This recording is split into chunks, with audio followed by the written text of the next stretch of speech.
भिवंडी के सांसद बाला मामा ने जानकारी दी है कि भूमिपुत्रों के लंबे आंदोलन को सफलता मिली है। मुख्यमंत्री और प्रधानमंत्री दोनों ने दिगंबर बालू पाटिल के नामकरण के प्रस्ताव को मंजूरी देने की सहमति दिखाई है।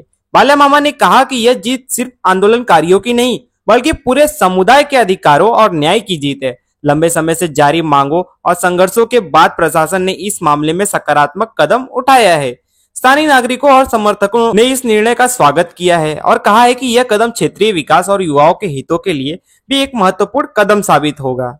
आज जी बैठक माननीय मुख्यमंत्री महोदय साहेबांनी बोलवली आणि येणारा 8 तारखेचा जो उद्घाटनाचा विषय आहे आणि त्याच्या अगोदर सगळ्या स्थानिक भूमिपुत्रांची, सगळ्या आमच्या संघटना असतील, सर्वपक्षीय नेते असतील, सगळ्यांची एकमुखाने मागणी होती की ह्या विमानतळाला राष्ट्रीय नेते दिबा पाटील साहेब यांचं नाव देण्यात यावं। तर त्याच संदर्भात माननीय मुख्यमंत्री महोदयांनी आता जी काय बैठक बोलवली आणि या बैठकीत त्यांनी स्पष्ट सांगितलं की राज्य सरकारकडून एकच नाव गेलेलं आहे आणि आमच्या कुठल्याही प्रकारचं हृदय परिवर्तन झालं नाही, आम्ही तेच नाव देणार आहोत।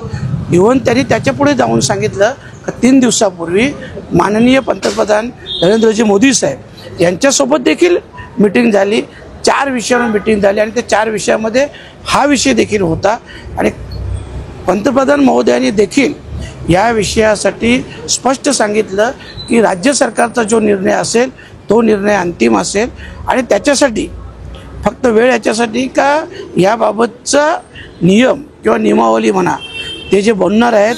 कारण ह्यापुढं मुख्यमंत्री महोदयांचं म्हणणं असं होतं की पंतप्रधान महोदयांचं म्हणणं आहे की ह्यापुढं हे सगळे अधिकार राज्य सरकारलाच देण्यात येतील आणि त्या संदर्भातच जे काय बनवायचं चालू आहे ते ठराव संमत होईल आणि त्यानंतर मग प्रोसेस होऊन राज्य सरकारला तो अधिकार दिला जाईल आणि त्या प्रोसेससाठी जो वेळ लागेल त्या वेळेनुसार हे नाव देण्यात येईल, परंतु अंतिम नाव हे दिबा पाटील साहेब यांचंच असणार आहे। एकच नाव गेले याचा अर्थ दिबा पाटील साहेबांचं नाव निश्चित आहे। हो, निश्चित आणि म्हणूनच आमचा 6 तारखेचा जो मोर्चा होता तो आम्ही तात्पुरता स्थगित केलेला आहे। हे आणि हे नक्की आंदोलनाचे यश आहे तर हे सगळ्या मी तर सगळ्यांनाच श्रेय देईन की ज्या संघटनांनी किंवा अगोदर ज्यांनी एवढे वर्ष याच्यात सहभाग घेतला, आंदोलन केलं, त्या सगळ्यांचं यश आहे आणि त्या सगळ्यांचं आभारी मानतो आणि अभिनंदनही करतो।